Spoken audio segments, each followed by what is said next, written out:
While it is arguably the second best bomb site on the map, Trophy Statue is one which I personally always feel uncomfortable defending. This is due to both sites being essentially all no man's land, both large and rectangular with minimal cover to fight behind.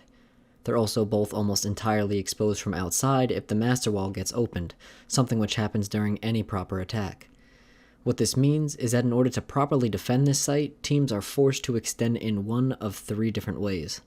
You can extend vertically and play C-Forge from below. You can extend horizontally and hold from Aviator games and 90. Or, what I believe to be most interesting, you can extend into closet and arches, defending master and bathroom more aggressively. The latter is what this video concerns, and to exemplify this defense, I chose two rounds, one from G2 and one from Chaos. In this video, I'll address those rounds specifically, explain the two setups, what's similar and what's different, and then synthesize them into a blueprint, attempting to form a strategy of my semi-own, explaining operator positionings and how those positions are meant to be played. G2 and Chaos use a relatively similar setup and operator lineup. Both bring Castle, Smoke, Jaeger, and Wamai, with their fifth operator being either Mute or Ella. Both reinforce the left side master walls and extend into arches with a rotation hole on the right hand side. This allows a player to contest bathroom windows as well as the master windows. Both reinforce the two outermost bathroom walls and open up the middle panel, allowing a player behind a shield to contest the closet jump in, and also swing on any attacker who made their way into master. Chaos will open just one line of shotgun holes, while G2 opened the entire panel. The reason for this will become apparent shortly. As for castle barricades, both teams will always put one here in arches, and one on either bathroom or astronomy window.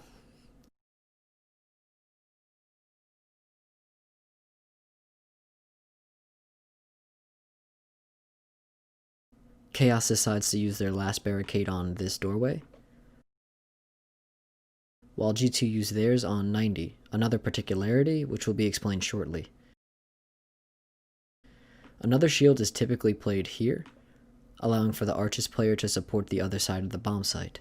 One thing to note about this defense is that both teams are extremely quick and confident to rotate their utility, something which must happen early round and is based off the calls from Jaeger. And this is where the differing philosophies of each team really emerge. G2 really play into the idea of an extension, being much more persistent with their roam. While Chaos's defense is one which prioritizes falling back, G2, understandably trusting the individual skill of Citizen and Kanto, allow for them to stay extended. This is the reason G2 allocates more utility, i.e. these two reinforcements, and the castle barricade on 90, than Chaos do on this side of the map. This philosophy reaches the master side of the map as well. Chaos are happy to trade the closet player and fall back, while G2 always replace that player, thus why the closet wall is entirely open.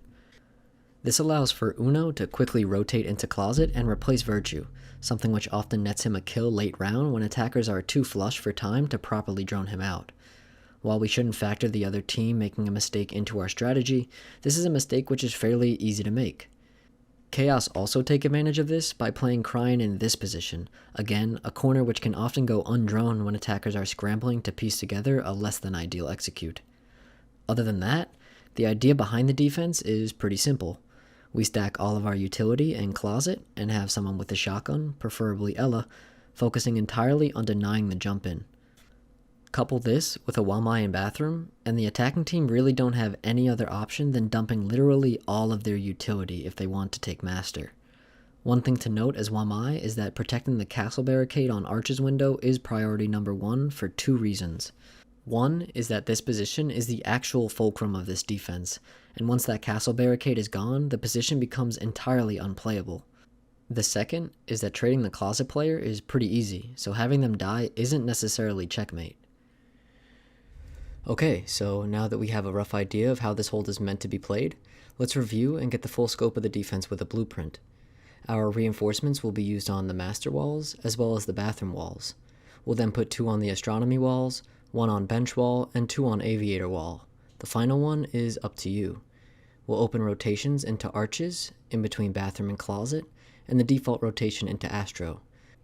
I like the idea of opening this wall, as it will give Jaeger the potential for more influence later in the round. We'll have one shield in bathroom, one just outside arches facing bench, and I like the idea of having our final one here to further protect the castle.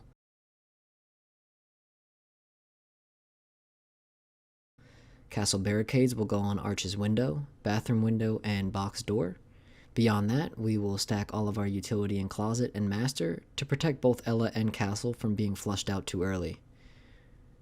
Jaeger and castle will initially roam towards games and aviator, shoot drones, gather intel, and quickly fall back to these positions. I like the idea of having Smoke initially contest Astro stairs aggressively, and then falling back to Astro or Trophy where he can play these floor holes, preventing anyone from walking behind Wamai, who will be playing in bathroom, holding angles onto closet window and the master jump in. He'll be supported by Castle, who can hold angles onto bathroom window and master as well. If the call comes that there is a heavy push from 90, he can play this long angle supporting Jaeger and Smoke. From there, the rest is really up to feel. While having an overarching strategy to our defense, we need to be flexible enough to adapt to whatever the attackers may present to us, so don't get bogged down into only one perspective of how the round should go. Thank you for tuning in, and I hope that this video was in some way helpful. I apologize for the delay on this second video, but as it always does, life simply got in the way. I look forward to providing more analysis for you in the near future, and I truly appreciate the overwhelming amount of support which I've already received. I hope that that support continues, and with all the majors coming up rather soon, I can guarantee that there will be more content coming. I hope you enjoyed.